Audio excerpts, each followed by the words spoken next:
திருப்பூர் நாடாளுமன்ற தொகுதி அதிமுக வேட்பாளர் பி. அருணாச்சலத்தை அறிமுகம் செய்து வைத்து முன்னாள் அமைச்சர் எஸ்.பி. வேலுமணி சிறப்புரையாற்றி வருகிறார். அந்த காட்சிகளை பார்க்கலாம்.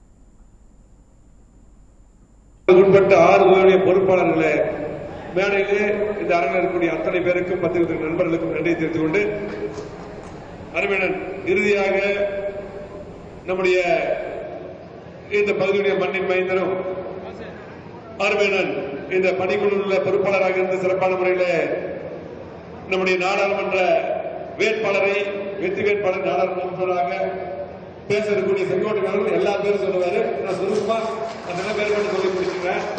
ஏன்னா அதிகமா நாங்கெல்லாம் பேச வேண்டிய முறை நம்முடைய உங்களது மாவட்ட செயலாளர் நம்முடைய முன்னாள் அமைச்சர் கருப்பண்ண நிறைய பேசினார். நாங்கெல்லாம் சுருக்கமா பேசி கலத்தில் இறுதியா வந்துடும். நிறைய கருத்துக்கள் சொல்லிட்டாரு. அங்க பாத்தீங்கன்னா அது மட்டும் இல்ல, இன்றைக்கு எல்லாருமே ஒரே கருத்து தான் பேச போறோம். ஒரே கருத்து தான். ஒண்ணு முக்கியமான சப்ஜெக்ட் என்னன்னு பாத்தீங்கன்னா, இன்றைக்கு நம்முடைய பொதுச் செயலாளர் அவர்கள் இன்றைக்கு அருணாச்சலம் அவர்களை வேட்பாளராக இங்க அறிவித்துள்ளார்கள். நம்ம கட்சியில பாத்தீங்கன்னா அதிமுக மட்டும்தான் இங்க இருக்கிறவங்க இங்க வாய்ப்பு, இங்க இருக்கிறவங்க இங்க வாய்ப்பு அளிக்கும்.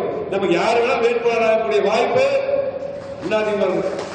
இன்னைக்கு பாத்தீங்கன்னா காங்கிரஸ்ல யார் வேட்பாளர், கம்யூனிஸ்ட்ல யார் வேட்பாளர், திமுக யார் வேட்பாளர் பாத்தீங்கன்னா எல்லாமே நீலகிரிக்கு யாரு திமுக அவங்களே தான், இங்க திருப்பூருக்கு யாரு அவங்களே தான்.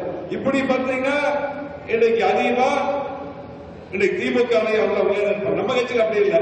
அதுக்கு வேணாலும் வாய்ப்பு இருக்கு. தலைவர் காலத்துக்கு அப்புறம் பாத்தீங்கன்னா அம்மா காலத்திலும் இன்றைக்கும் எடப்பாடி காலத்தில் தொடரும். இன்னைக்கு களத்தில் பாத்தீங்கன்னா குறிப்பாக திருப்பூர் நாடாளுமன்ற தொகுதியில களத்தில் அருணாச்சலம் ஒரு எளிமையானவர், பேரூராட்சி கவுன்சிலர் இருக்கிறவர் போட்டி போடுறார். இன்னைக்கு இளைஞரணி மாவட்ட செயலாளர் கட்சியில களத்தில் கம்யூனிஸ்ட் கட்சி வேட்பாளராக இருக்கிற சுப்பராயன் அவர்கள் இதுக்கு முன்னாடி யாராவது பார்த்திருப்பாங்கன்னு தெரியல. தொகுதியில 5 வருஷத்துல யாராவது பார்த்திருக்காங்களா? இல்ல. சரி, 5 வருஷம் ஏதாவது பண்ணிருக்காரா? சரி, பாரதிய ஜனதா கட்சியில போட்டி போடக்கூடிய வேட்பாளர் யாரு? கோயம்புத்தூர் இங்க போட்டி போடுறாரு. முருகன் வேட்பாளர் அவர் கோயம்புத்தூர். இங்கே மண்ணின் மைந்தராக சொந்த தொகுதி கொடுக்கிற வேட்பாளர் யாரு? அருணாச்சலம். நீங்க எப்ப கூப்பிட்டாலும் சரி, இந்த மக்கள் கூப்பிட்டு எந்த பிரச்சனை இருந்தாலும் சரி ஓடி வரக்கூடிய வேட்பாளர் நாடாளுமன்றத்தில். திருப்பூர்ல பாத்தீங்கன்னா கடுமையான பிரச்சனை இருக்குது, மனித பிரச்சனை இருக்குது, தொழில் பிரச்சனை இருக்குது, எல்லாமே இருக்கு. இது எல்லாம் ஜிஎஸ்டி பிரச்சனை இருக்குது, எல்லாமே இருக்கு. அதையெல்லாம் இன்றைக்கு நாடாளுமன்றத்தில் எடுத்து சொல்லணும்னா நம்முடைய வேட்பாளர் தான் மக்களுக்கு தெளிவா தெரியும். ஆகவே இன்றைக்கு இருக்கக்கூடிய திராவிட முன்னேற்ற கழக ஆட்சியில் பாத்தீங்கன்னா 3 வருஷம் திமுக ஆட்சிக்கு வந்தது.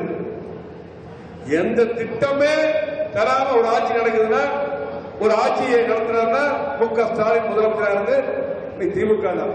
எதுவுமே செய்யல 3 வருஷத்துல. இன்னைக்கு பாத்தீங்கன்னா இன்னைக்கு புறத்துல அம்மா இருக்கும்போது சரி, எடப்பாடியார் முதலமைச்சராக வந்த பின்னால் எடப்பாடியார் 4 வருஷம் 2 மாசம் முதலமைச்சராக இருந்தார். நான் அமைச்சராக இருந்தேன், செங்கோட்டையன் அமைச்சராக இருந்தாங்க, அதே போல கருப்பண்ண அமைச்சராக இருந்தார், நாங்களும் அமைச்சராக இருந்தோம். இன்னைக்கு பாத்தீங்கன்னா காலையில் ஆரம்பிச்சா இங்க இருக்கக்கூடிய வார்டு கவுன்சிலர் மாதிரி, ஒரு பேரூராட்சி தலைவர் மாதிரி, ஒரு எம்எல்ஏ மாதிரி எல்லாம் அதுக்கு ஈக்குவலாக நாங்களாம் பணியாற்றிருக்கோம். சுத்தி ஏதோ ஒரு போயிட்டே இருப்போம். இப்ப இருக்கிற அமைச்சர்களும் சரி, திமுக எம்பி எம்எல்ஏ வராங்களா? ஒரு மேயர் வராத வெளியே, ஒரு சேர்மன் எல்லாம் இல்ல, ஓட்டு வாங்கி போறவரும் சரி. ஆகவே இன்றைக்கு இருக்கக்கூடிய நம்முடைய அதிமுக யார் உருவானாலும் சுழன்று பணியாற்றுவாங்க, மக்களுக்காக பணியாற்றுவாங்க, மக்களுக்கு தெரியும். ஆகவே இன்னைக்கு பாத்தீங்கன்னா எடப்பாடியார் 4 வருஷத்துக்கு மேல முதலமைச்சர் இருந்தார். அப்ப சொன்னாங்க அவர் வந்த போது ஒரு விவசாய குடும்பத்தில் வந்தவர், இவர் 3 மாசத்துல போயிடுவாரு, 6 மாசத்துல போயிடுவாருன்னு சொன்னாங்க. ஆனால் முழுமையாக 4 வருடங்கள் இருந்து 4 வருடம் 2 மாதம் அதிகமான திட்டங்கள் ஒவ்வொரு துறையிலும், உள்ளாட்சித்துறையில் பாத்தீங்கன்னா அதிகமான, இங்கே பாத்தீங்கன்னா அதிகமா கொண்டு திட்டம் கொடுத்திருக்கோம். அதிகமான கொண்டு திட்டங்கள் 140 விருதுகள். பள்ளிக்கல்வித்துறையில் பாத்தீங்கன்னா இதுவரை யாருமே பண்ணிருக்கோம் அந்த அளவுக்கு சாதனைகள்.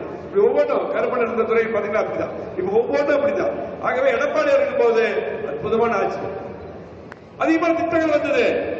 இப்ப பாத்தீங்க அத்திக்கடவு அணை திட்டம் குளத்துல தண்ணி வருதா? தண்ணி வருது. அத்திக்கடவு அணை 70 ஆண்டுகள பிரச்சனை. நாங்க போய் பேசுறோம், நானும் போய் பேசுறோம். போய் பேசும்போது சொன்னாரு 70 வருஷம் பிரச்சனை தம்பி. நாம அது என்ன சொன்னாரு, டெல்லியில இருந்து பணம் வரணும், நம்மளும் சேர்த்து பண்ணலாம் அப்படின்னாரு.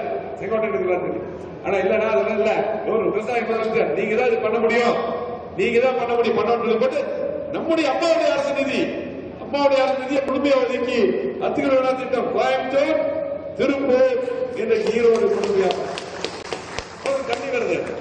90% முடிச்சிட்டோம், 5% முடிக்கல. அது அப்படிப்பட்ட அற்புதமான முதலமைச்சராக எடப்பாடி இருந்தார். கேட்ட திட்டங்கள் கொடுத்தார், யாருமே நேரம் போய் பார்க்கலாம். இன்னைக்கு அப்படித்தான் ஒரு தலைவரை முக ஸ்டாலின் வந்தார், எல்லா பக்கம் எதிர்கட்சியாக வந்தார், எல்லா பக்கம் பெட்டி எடுத்துட்டு வந்தார். பெட்டி எடுத்துட்டு பூரா மனுக்கெல்லாம் கொடுன்னு சொல்லி போட்டு வாங்கின பெட்டி எல்லாம் வாங்கி போட்டு பூட்டி எடுத்துட்டு போனார். அப்ப சொன்னார், நான் முதலமைச்சர் கோட்டைக்கு வருவேன், யாராவது இந்த மனு கொடுத்தவங்க வந்தா நேரம் அந்த கோட்டைக்கு வந்து கதவு திறந்து சொன்னார். இந்த யாரை போய் பார்க்க முடியுமா? மந்திரிகளே போய் பார்க்க முடியுமா? எம்எல்ஏ திமுக எம்எல்ஏ போய் பார்க்க முடியாது, யாருமே பார்க்க. ஆகவே இன்னைக்கு பாத்தீங்க ஏமாத்தி இந்த ஆட்சிக்கு வந்தாங்க. இன்னைக்கு எடப்பாடியோட ஆட்சி இருந்திருக்கும். இன்னைக்கு பாத்தீங்கன்னா வெறும் 3% 2% தான் இந்த ஆட்சி போச்சு. ஆகவே இன்னைக்கு கண்டிப்பாக அருணாச்சலுடைய வெற்றி உறுதி. எதிர்ப்பு வேட்பாளர் கம்யூனிஸ்ட் வெளியூர் வேட்பாளர் எல்லாம் உங்க கொடுத்துருங்க. இங்க இருக்கக்கூடிய நீங்க தான் இந்த வெற்றிக்கு, நீங்க நினைச்சா வெற்றி. நாங்களாம் இருக்கிறோம் அப்படின்னா 4 பேர் செங்கோட்டையில் இருக்கிறோம், கருப்பன் இருக்காரு, எம்எஸ்எம் ஆளுநர் இருக்காரு, சிவசாமி இருக்காரு, குணசார் இருக்குது, அதே போல ஜெயக்குமார் இருக்காரு, அதே போல பாத்தீங்கன்னா நம்ம திருப்பூர் வடக்கு தொகுதி எம்எல்ஏ விஜயகுமார், அதே போல இங்க நல்ல முன்னாள் எம்பி எல்லாம் இருக்காங்க. எல்லாரும் இருக்காங்கன்னா இது உருவாக்கினதாரு நீங்க நினைத்தா முழுமையா வெற்றி. ஒரு 3 லட்சம் ஜெயிச்சுக்குவார். எங்களை உருவாக்க நீங்க தானே, இன்னைக்கு புறத்தில் அம்மா அவர்கள் வந்த பின்னால் புறத்தில் எம்ஜிஆர் அவர்கள் ஆரம்பத்தில் சாதாரணமானவர்கள் எங்க வேணாலும் போட்டு ஜெயிப்பாங்க, எந்த இதுவும் ஜெயிப்பாங்க. அம்மா வந்த பின்னால் பாத்தீங்கன்னா இன்னைக்கு யாருக்கு வேணால் திடீர்னு பார்த்தா முக்கியமான பாருங்க அவங்களாம் வராது, யாரும் வரும், சாதாரண ஒரு காரணம். அதே போல இன்னைக்கு கிளைச்சலாளர் இருந்து பொதுச்செயலாளர் இருக்காரு எடப்பாடி கிளைச்சலாளர் இருந்து பொதுச்செயலாளர் இருக்காரு. இந்த வாய்ப்பு நம்ம கட்சியில் பண்ணுறாரு. ஆகவே நம்ம ஒற்றுமையா இருந்து நமக்குள்ள சில சில கருத்து வேறுபாடு இருந்தால் கூட நாங்க பாத்தீங்கன்னா ஈரோடு தேர்தல் முழுமையாக பணியாற்றினோம். இந்த செங்கோட்டையோட தலைமையில் தேர்தல் நடந்தது, நாங்களாம் இருந்து பணியாற்றினோம். இன்னைக்கு வந்த பொதுச்செயலாளர் வரும்போது ஒவ்வொரு திட்டமா கூட்டு அதிகமாக எல்லாம் பண்ண எல்லாம் சிறப்பா பணியாற்றினோம். ஆனால் பாத்தீங்கன்னா நமக்கு நல்ல ஓட்டு வாங்கணும், வெற்றி வாய்ப்பு அங்க குறைஞ்சிச்சு, வெற்றி வாய்ப்பு பதிவு கொடுத்துட்டோம்.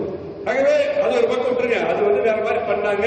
நீங்க ஆளுங்கட்சி எல்லாம் இறங்கினாங்க, மிஸ்யூஸ் பண்ணாங்க, எல்லாம் பண்ணாங்க. இப்பெல்லாம் தேர்தல் அப்படி பண்ண முடியாது, மக்கள் தெளிவா இருக்காங்க.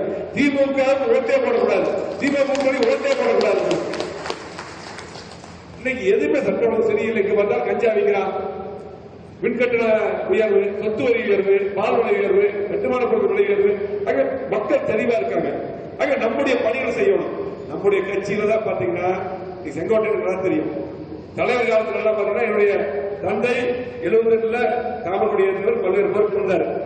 செங்கோட்டையன் எப்ப கோயம்புத்தூர் வந்தாலும் எங்க வீட்டுக்கு வருவாரு, தந்தை பார்த்துட்டு போவார். பாத்தீங்கன்னா இன்னைக்கு ஆரம்பத்துல ஒரு பிரதிநிதி அந்த கட்சியில் வர்றது பெரிய விஷயம். ஒரு கிளைச்சியாருக்கு பெரிய போட்டி வரும், சாதாரணமா போட்டி வரும். இன்னைக்கு இந்த இவ்வளவு பதவிகள் வந்திருக்குதுன்னா தலைவரும் அம்மாவும். கட்சியில ஒரு சின்ன பதவி இருந்தாலும் அந்த பதவிக்கு நம்ம விசுவாசமா இருக்கணும். இன்னைக்கு உள்ளாட்சி பிரதிநிதி பாத்தீங்கன்னா 2011 நாங்கள் அமைச்சரா இருந்தோம், கூட்டணி இருந்தது. 2011 அம்மா என்ன பண்ணாங்க, அதுக்கு பின்னால் பாத்தீங்கன்னா உள்ளாட்சி தேர்தலில் இல்ல நம்முடைய கட்சிக்காரர்கள் நிறைய பதவி வரணும் அப்படின்னு சொல்லி போட்டு தனி அடிக்கிறேன்னு சொல்லி போட்டு 1 லட்சம் பேருக்கு உள்ளாட்சியில பச்சை கையில் போடுறது கொடுத்து அம்மா காரணம். அதே போல அதுக்கப்புறம் கூட்டுறவு தேர்தல் வந்தது. எப்ப காங்கிரஸ் திமுக தான் வருவாங்க, முதலாக 2 லட்சம் பேருக்கு பச்சைகள் கையில் போட வாய்ப்பு உருவாக்குறது அம்மா அவர்கள். இந்த கட்சி நமக்கு பண்ணியிருக்குது. நிறைய பேர் குற்றச்செயல்கள் உருவாக்கி இருக்கு, தலைவரா உறுப்பினரா உள்ளாட்சி உருவாக்கிறது, எங்களெல்லாம் இப்படி உருவாக்கி இருக்காங்க. இந்த கட்சிக்கு நம்ம விசுவாசமா இருக்கணும். ஆகவே இன்னைக்கு அருணாச்சல வேட்பாளர் இல்ல, நம்ம எல்லாருமே வேட்பாளர், எல்லாரும் இன்னைக்கு வேட்பாளர். நமக்கு எதிரி திமுக, திமுக நம்முடைய எதிரி. பாரதிய கட்சி கணக்கிலேயே இல்ல, பாரதிய கட்சி கணக்கிலேயே இல்ல, விட்டுருங்க. நமக்கு போட்டி திமுக கூட்டணிக்கு நமக்கு தான். பாரதிய கட்சி எப்ப கணக்கில், ஏன்னா அவங்க 4% ஓட்டு வாங்குவாங்க, அதிகமாக கூட 2-3% வாங்குவாங்க. ஒரு 7-8% வாங்கினா போட்டிக்கு வரவே முடியாது. ஆக நமக்கு போட்டி இன்னைக்கு திமுக கூட்டணி கம்யூனிஸ்ட். ஆகவே ரொம்ப சிறப்பான முறையில் பணியாற்றி பூத் லெவல்ல பணியாற்றணும். இன்னைக்கு பாத்தீங்கன்னா செக்ரட்டரி சொல்லிட்டு இருந்தாரு எல்லாத்துக்கும் பொறுப்பு பாத்தீங்கன்னா இன்னைக்கு பாத்தீங்கன்னா நாடாளுமன்ற பொறுப்பு அறிவிச்சிட்டாங்க. தொகுதி பொறுப்பாளர் அறிவிக்க போறாங்க. தொகுதி பொறுப்பு, பகுதி பொறுப்பு, நகர பொறுப்பு, வார்டு லெவல் பொறுப்பாளர் போட்டு போறாங்க. அதுக்கப்புறம் பாத்தீங்கன்னா பூத் லெவல்ல போய் பணியாற்றுங்க. ஒரு போஸ்டுக்கு 350 கண்டிப்பா வேணும். 350 மேல இருக்கணும். 350 குறையக்கூடாது. 350 மேல எவ்வளவு வாங்கி கொடுங்க. ஒவ்வொரு பூத்துக்கும் கூடுதலா ஒரு 100 25 குடும்பம் கணக்கு பண்ணிக்க. நீங்க இறங்கி பணியாற்றுங்க. தமிழகத்தில் மட்டுமல்ல, இந்தியாவிலே பெரிய கட்சி அதிமுக 7வது இடம். இந்தியாவில் பெரிய கட்சி, உலகத்தில் 7வது இடம். இந்தியாவில் பெரிய கட்சி தமிழகத்தில் பாத்தீங்கன்னா பெரிய கட்சி அதிமுக. புரட்சியாளர் எம்ஜிஆர் அவர்கள் 17 லட்சம் உறுப்பினர்கள் உருவாக்குறாங்க. புரட்சியாளர் அம்மா அவர்கள் 1.5 கோடி உறுப்பினர்கள் உருவாக்குறாங்க. எடப்பாடியார் அவர்கள், புரட்சி தலைவர் எடப்பாடி அவர்கள் 2 கோடி உறுப்பினர்கள் உருவாக்கியிருக்காங்க. ஆகவே நம்மளா பெரிய கட்சி, நம்ம எவனும் பார்த்து ஓட முடியாது. அது மட்டுமல்ல, இந்த திமுக ஓட்டு போட தகுதியே கிடையாது. ஓட்டு கேட்க தகுதியே இல்லை. காலம் தூக்கி ஓட்டு கேட்கிற தகுதி அதிமுக மட்டும் இருக்குது. இவ்வளவு திட்டங்களை கொடுத்துருக்கோம். மிகப்பெரிய வளர்ச்சியை கொடுத்துருக்கோம். திமுக அதிமுக தான் கொடுத்தது. திமுக ஒன்றே பண்ணல. தாராளமா ஒரு மேல்படி ஓட்டு கேட்கலாம். ஆகவே தயவு செஞ்சு 20 நாள் தேர்தல் முடிஞ்சு போயிருது. எல்லாரும் நம்முடைய பணிகள், முக்கியமான பணி, மற்ற வேலையில விட்டுட்டு எல்லாரும் போய் இறங்கி பணியாற்ற வேண்டும். முக்கியமான பணி. இன்னைக்கு பார்த்து 3 வருஷம் ஆச்சு எதிர்கட்சி எவ்வளவு பிரச்சனை பண்றாங்க. நம்ம மதிக்கிறாங்களா? எந்த அதிகாரி மதிக்கிறானா? எந்த திட்டம் மக்களுக்கு தெரியல. ஆகவே கடுமையா நீங்க பணியாற்றணும். எல்லாம் ஒற்றுமையா பணியாற்றி அதிகமான வாக்குகள் அருணாச்சலம் அவர்களை 3 லட்சம் வாக்கு வெற்றி பெற செய்ய வேண்டும் என்று கேட்டு சிறப்பான வாய்ப்பை கொடுத்த அத்தனை பேருக்கு நன்றி கூறி இந்த நிகழ்ச்சியை சிறப்பான ஏற்பாடு செய்த அருமையாளர் செங்கோட்டையன் அவர்களுக்கும், நம்முடைய கருப்பன் அவர்களுக்கும், ஒருங்கிணைந்து பணியாற்றிய அத்தனை நம்முடைய பொள்ளா ஜெயராமன் அவர்களுக்கும் அனைவருக்கும் நன்றி கூறி விடைபெறுகிறேன். அடுத்தபடியாக நம்முடைய சாதனை செம்மல்